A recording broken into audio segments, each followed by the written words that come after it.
two tiny Oh, you puppies poor begged me for help. things. What I found left everyone in tears. That morning in Ashton Creek, Tennessee, I walked down the dusty trail like I always did. Dew still clinging to the leaves, the cold morning air slipping down my collar when I suddenly heard a weak, broken whine. I looked up and saw two Doberman puppies standing in the middle of the road. Mud matted their fur. Their eyes were wide and hollow, like two empty sockets begging for something, anything. Their paws trembled. Their little bodies curled inward as if trying to press themselves into a safe place that simply didn't exist.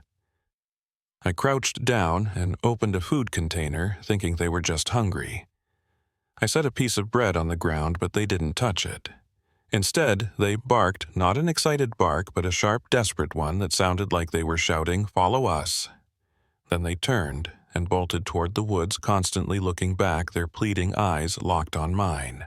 A cold ripple ran down my spine. Something was terribly, terribly wrong. I froze, heart pounding.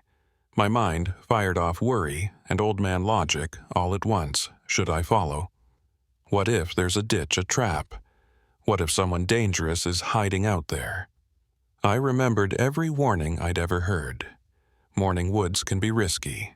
Older folks shouldn't wander alone. But looking at those two tiny Doberman pups shaking abandoned, left out in the morning frost before they even had a chance to grow, I knew I couldn't turn away. I took a deep breath, forced my nerves down, and stepped after them. Every step was careful but determined. I reached out and brushed my hand against one of their damp coats, dirty cold but alive. My chest tightened with a mix of fear and a slow-burning fury. Who could be cruel enough to throw away two babies like this? Who leaves them to die? Not this time. Not if I can stop it. The woods opened into a corridor of shadows and fractured light. Leaves whispered like they were hiding secrets. The Doberman pups picked up speed ears, perked, glancing back at me again and again, as if urging hurry. Don't hesitate. I followed, slipping on wet leaves but never once looking back. Each step pulled me closer to something I wasn't ready to face, and every desperate glance from those pups tightened a grip around my heart. If you're still listening right now, pause for a second and hit that subscribe button, not for the algorithm, but because I want you to care about stories like this. Drop a comment. Tell me where you're listening from, and if this story touches something in you, please share it with someone who loves animals too. Stay with me through every word, because what we were about to find wouldn't just change that morning. It would challenge the conscience of an entire town. I followed the trembling footsteps of the two tiny Dobermans deeper into the Ashton Creek forest. The air was thick with the scent of damp earth and rotting leaves, sunlight piercing through gaps in the canopy, scattering across patches of dust. I took a deep breath, trying to steady myself, but my heart pounded. Every weak bark sounded like a desperate plea for help. The two Dobermans led me to a dense thicket, mud still clinging to their fur, their eyes glistening with fear. I could see every scratch, every swollen paw, and their little tails wobbling, quivering. One shivered as it tried to stand, the other crouched low, as if trying to sink into the ground. Their eyes no longer begged for food, they begged for life itself. I hesitated. I had never ventured into the woods alone, let alone following two tiny lives in danger. Should I go on? Part of me wanted to run for help, but another part was frozen by those desperate eyes. I crouched, pressing my hand to the soil, trying to feel connected to them. My chest tightened. Suddenly, a loud crash came from behind the thicket. A broken branch fell, dirt and stones flying, and the Doberman startled. I felt danger instantly, not just from the forest, but maybe from whoever had abandoned them here with ill intent. I drew a sharp breath, hands shaking, but I didn't step back. I whispered to myself, I won't abandon them. Not this time. They looked back at me, barking weakly, urging me forward. I stepped cautiously, every footfall deliberate across the slick forest floor, eyes never leaving the two tiny lives. In that moment, I saw the cruelty. Someone had sewn scratches on their backs, bruises on their legs, mud clinging to their fur. Rage boiled inside me. Who could do this to two lives barely a few weeks old? Then a scene that made my heart seize. Beneath an oak tree lay a small wooden box, its corner broken, containing a few scraps of paper trash and two tiny, separated bones. I fell to my knees, tears blurring my vision, yet the two Dobermans stood trembling, guarding each other. One stepped toward me, nose touching my hand as if to say, "Don't leave us." I knew what I had to do, rescue them immediately. But before I lifted them, I paused for a moment.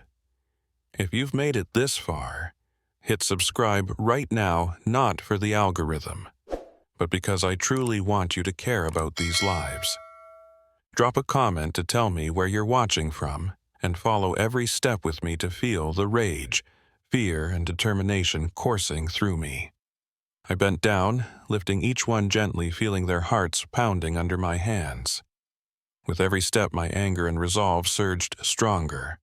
I knew dangers still awaited, but there was no other choice. They needed me, and I would not let them die here. The moment I lifted the two baby Dobermans from the thicket, a strange rumble echoed behind me. A sudden cold wind swept through, shaking the branches overhead, sending dry leaves spinning around my feet. I froze, heart hammering. It felt like someone was watching, tracking every step I took. The pups trembled in my arms, eyes wide with alertness. One whimpered a warning that the forest wasn't the only danger here. As I crouched down, I saw scratches in the dirt, unfamiliar footprints mixed with theirs. Someone or something had been here long before me. I drew a deep breath, trying to stay calm, but my hands still shook as I set them gently on the ground. Keep going. But should I asked myself. My legs wanted to turn around, run back to the village, and find help. But those eyes, those pleading, desperate little eyes, anchored my feet to the earth. I lifted my head, scanning the woods. The trees stood thick and silent, their canopy swallowing what little sunlight remained. Distant noises echoed, pulling me forward like an invisible trap tightening around us. A sudden rustle to my right made me jump. A branch snapped and crashed to the ground in front of me, dust exploding into the air. The pups' growled backs arched, tiny teeth bared in fear. I caught a scent in the wind, damp soil mold. And something else. Rotten, acrid. I looked ahead through the brush, a shallow pit. Inside were torn scraps of fabric, dried blood, and pieces of spoiled food. My stomach twisted. This wasn't just a wild forest. Someone had left these pups here, maybe with far worse intentions. I moved slowly, step by step, keeping the Dobermans close. Every rustle, every shifting leaf jolted my nerves. I knew that if someone dangerous was out here, the three of us could easily become prey. My logic told me to go back, but their whimpers, their trembling bodies pressed against my legs, forced me forward. I'm not leaving them. Not this time, I whispered to myself. Then a long, low howl rose in the distance, traveling through trunks and branches, threading through the air like a warning from another world. I stopped, dead ears straining. The sound was so eerie that both pups shuddered and pressed against my legs. I had no idea if it came from a person or a predator. I tightened my grip around them, every breath heavy, my heartbeat matching theirs. They pulled me forward again, as if understanding the danger, but knowing this was the only path toward safety. I followed, placing each step carefully, avoiding noise. Their eyes gleamed with the raw drive to survive. And I asked myself, if we're discovered, will we even have a chance to run? Fear rose like a wave inside me, but I crushed it down. Action was the only option. A thick branch suddenly dropped, missing my shoulder by mere inches. The ground shuddered beneath my boots. I jerked back, clutching the pups close. They trembled violently, noses nudging my hand, their eyes pleading, "Don't leave us." And in that moment my resolve solidified. Whatever waited ahead, whatever set this terror in motion, I wasn't turning back. And once again, I turn to the imaginary camera in this story and speak to you. If you're still listening, hit that subscribe button right now. Not for the algorithm, but because I need you to care about every heartbeat of these tiny lives. Leave a comment.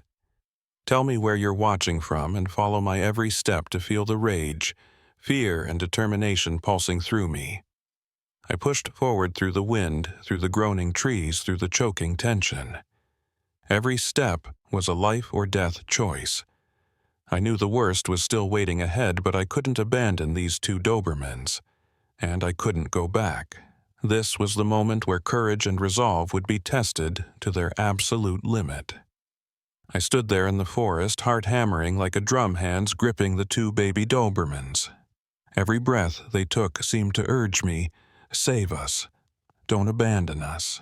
I scanned my surroundings, the leaves shaking in the wind, long shadows stretching across the damp ground, scattered patches of sunlight dancing over the undergrowth. A decision had to be made. I could not stand still any longer. A rustle from the thicket echoed again, this time closer.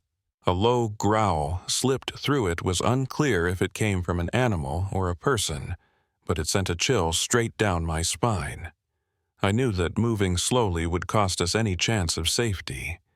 I drew a deep breath, forcing my heartbeat to calm, and lifted my foot. "We keep going," I whispered to the Dobermans. "Stay close, don't be afraid." I decided not to follow the small trail ahead, but to push through thicker brush where sunlight barely penetrated. Every step was a risk. Every branch brushing against me could create noise alerting danger. I crouched low, holding them tight, feeling their tiny bodies shivering against my chest. I could not abandon them, not this time. The tension, fear, and responsibility pressed into a single unyielding choice: save them at any cost. Then a strange sound came from afar, branches snapping, heavy footsteps. I froze, heart leaping. What should I do? Move forward and risk the danger drawing closer, or stop and risk getting trapped in the forest? I closed my eyes for a moment, listening to every breath, every whimper from the Dobermans. And then I realized there was no perfectly safe choice, only action. "Let's go," I said, voice trembling but resolute. "Follow me, we'll be okay." We plunged through the brush wind, lashing our faces, leaves clawing at hands and legs. One pup slipped, but I caught it running while dodging branches. I smelled earth, damp, moss, and danger a warning etched into the forest itself. But their eyes, those pleading, desperate eyes, wouldn't allow me to stop. My heart raced. Every step was survival. Another howl rang out closer, more chilling. I glanced back, the darkness of the forest undulating, sending shivers down my spine. I tightened my hold on the pup's eyes forward, determined to move through the thin slivers of light where the dense undergrowth broke. Each step was a heartbeat tension choking the air. I wondered, was this risk the right choice, or were we walking into even greater danger?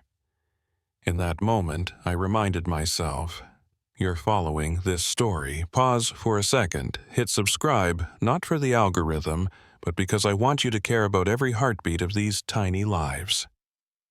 I drew a deep breath, pressed forward, and felt a connection with the Dobermans.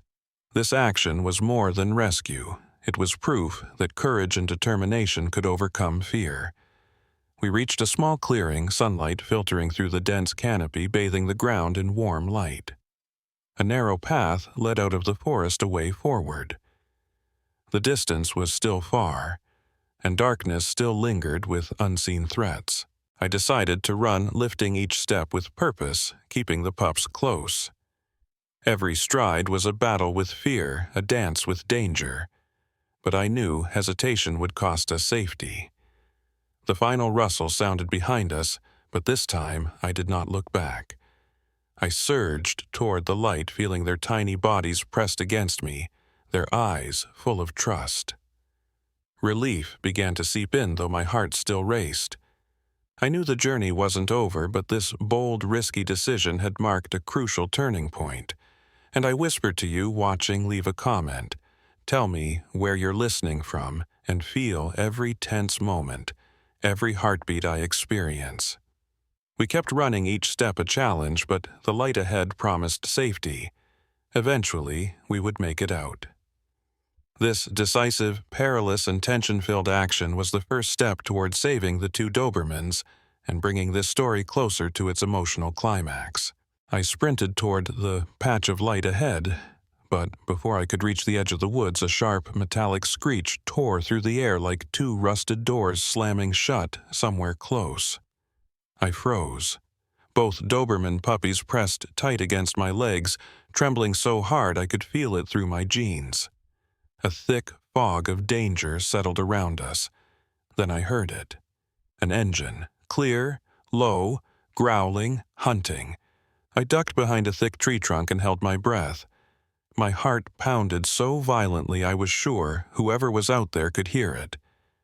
I placed a hand on the pups' backs, trying to calm them, but really, I was calming myself. A beat-up, brown pickup truck rolled out of the shadows, crawling forward like it was stalking something. Mud caked the sides. The window slid down. A man, red, furious eyes, patchy beard, and in his hand something metal, a rod. I knew that look, the look of a monster who feels no guilt, no shame, nothing. The puppies suddenly started shaking harder. One whimpered. I understood instantly. It was him. He was the one who dumped them out here. His eyes swept the trees before he screamed, "Where are you? I know! You're here!" I froze. The whole forest went silent. I could hear my heartbeat echo in my skull. He knew someone had found them. The truck jerked. He backed up a few feet and stopped. The door flew open. He began walking straight toward my hiding place. There was no time left to think. I scooped both puppies into my arms, spun around, and bolted in a direction with no trail. Nothing but thick brush and thorns, but it was the only route he wouldn't expect. Behind me, he screamed, "Hey, stop! They're mine! No!" They weren't his anymore. Branches whipped my face, brambles clawed at my pants, but I ran like all three of our lives depended on every step. The puppies clung to my chest, breathing fast, but stayed silent. They understood silence was our only hope. His footsteps crashed behind us, heavy, furious, determined. I heard him ripping branches aside, mud splashing with every stomp. If I hesitated for even 1 second, he'd be on us. Then I sawed a narrow crack between two mossy boulders just wide enough for someone small like me to slip through. I had no idea what was inside. A drop, a cave, a dead end. Didn't matter. I dove in. Cold air hit me like ice. Darkness wrapped around us. I pressed myself against the stone wall, clutching the pups and covering them with my scarf to muffle any sound. A few seconds later, he appeared right outside the gap. Breathing hard. Sweat and alcohol are pouring off him. He scanned the area, growling, "You can't hide forever." I stopped breathing. I didn't move a single millimeter. His boots crushed leaves right outside the entrance. If he bent down, if he looked even slightly to the left, we were dead. The moment stretched on like an hour. Then he cursed, kicked a rock, and walked away. I didn't breathe until his footsteps faded, and finally disappeared into the woods. Only then did I collapse to the ground. The puppies nudged into my chest, tiny tails tapping softly. Every shaky breath they took reminded me they were still here, still alive. I held them tight, trembling, as I just escaped a living nightmare. And I want to tell you, yes, you listening to this, if you're still here with me, leave a comment and tell me where you're listening from. It reminds me I'm not telling this story alone, that you're here with these two little souls, just like I am. I stood up. I knew I had to get them out of the woods. The rescue wasn't over.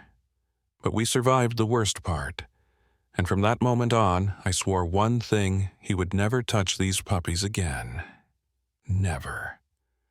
Once I was sure that man had left the woods, I slipped out of the crevice with both Doberman puppies in my arms. Sunlight filtered through the canopy, making me squint, and it took a few seconds before I realized my hands were still shaking, as my body could still hear his footsteps behind us. I walked fast, but carefully, heading toward the small town of Ashton Creek.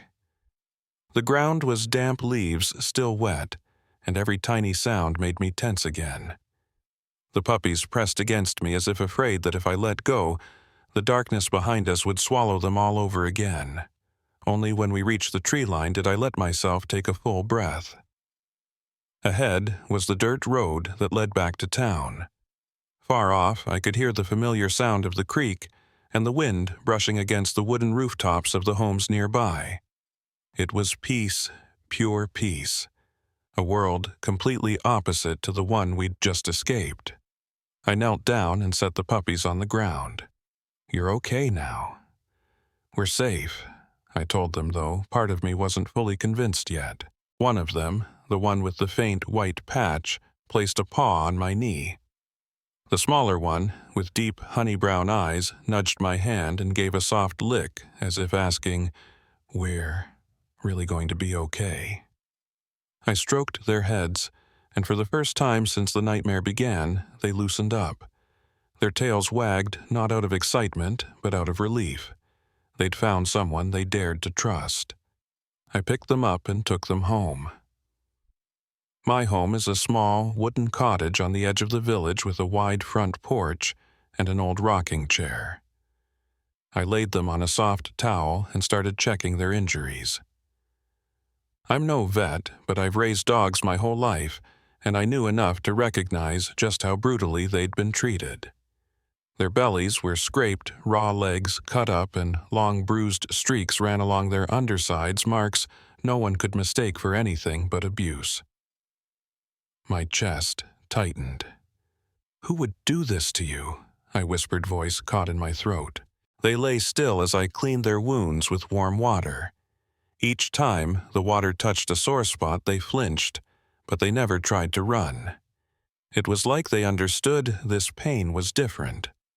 This time, the pain meant healing. After cleaning them, I set down some soft food and water. This time they ate. Not much, but enough for me to know they were beginning to believe they were safe here. I sat on the old wooden floor, back resting against the kitchen cabinet, watching them. Sunlight streamed through the window curtains, leaving warm golden stripes across their fur. They curled up together, exhausted, but no longer paralyzed by fear like they were in the woods. Then suddenly, the one with the white patch lifted its head. Its ears perked up. The other followed, standing. Both faced the window, staring into the light as if searching for something that wasn't there anymore. I understood immediately they missed their mother, or their litter mates, or whatever safe place they had before being thrown into a nightmare by that man. I placed a hand on their backs. "It's okay." "You've got me now," I whispered, even though I knew that promise demanded more than what an older woman living alone should be capable of. But looking at them, at their loneliness, their fragility beneath their wet fur, I knew that if I didn't step up, no one would. I grabbed an old wool blanket, placed it inside a big basket, and gently tucked it in. They curled together again, small and silent. Then, somehow at the exact same moment, they both turned to look at me. Two sets of eyes, one honey brown, one deep black, glimmered with the same thing, hope. I sat down on the floor, leaned my head against the wall, and exhaled. "We're going to be okay." "We have to be," I said, as if reassuring them and myself at the same time. Then I turned toward the camera, and if you're still listening to me now, stay with me. This story isn't over, and I want you to witness the entire journey of these two little souls. Leave a comment telling me where you're watching from, because sometimes one message from you is enough to remind me I'm not fighting this alone. I looked at the puppies one more time before standing up. They were asleep. But I wasn't, because deep down I knew that man would come back. I still remember that moment standing in front of the emergency kennel where Mia lay, curled around her 6 tiny puppies. The room was so quiet I could hear every raspy breath they took. The neon lights washed over Mia's wet fur, and her eyes, God, her eyes looked at me like she'd just crawled out of a nightmare she'd been trapped in for far too long. And right then, I understood. From the day I found her at that junkyard, this wasn't a story about me rescuing a dog. It was a story about her pulling me out of the darkest part of myself. I sat down beside the kennel. Mia stretched her neck through the bars, trying to touch my hand. My fingers trembled. I didn't know if it was emotion or fear. Fear that this moment would disappear.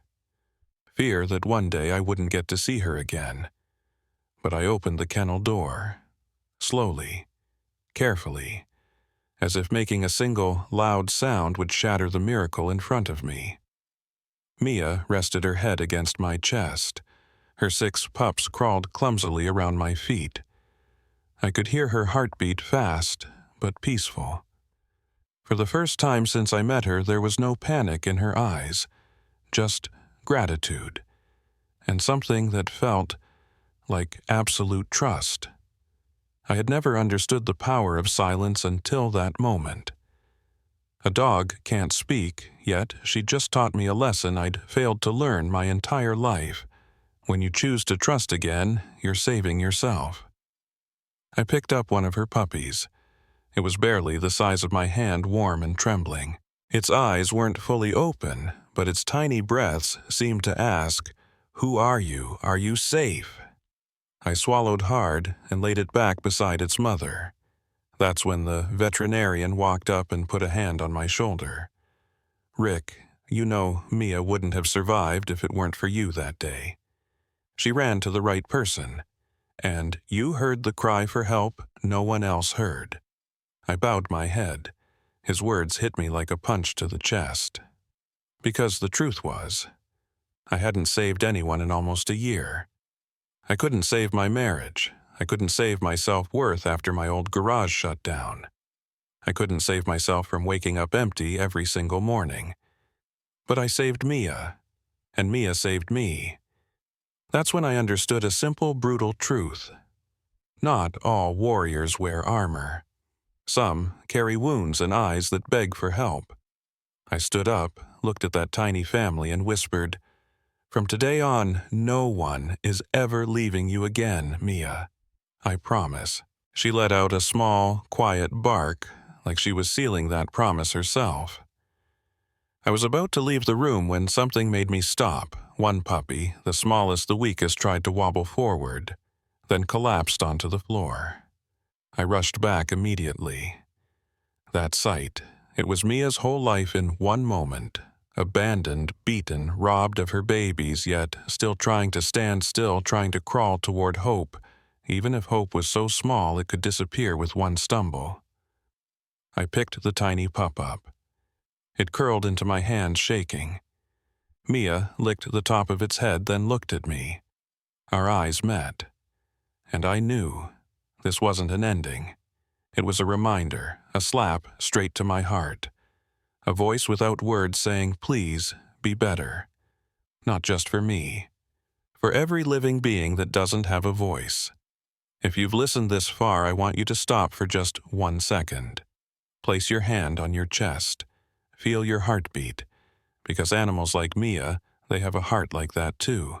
The only difference is, they don't have a voice to cry out. No words to beg. No way to say I'm hurting. I'm scared. I've been left behind. All they have are their eyes, and the hope that someone will notice. I don't need your pity. I just need you to look, and not turn away. If you see a dog trembling from hunger, stop for 2 minutes. If you see an abandoned cat, call someone who can help. If you can do the smallest thing, do it.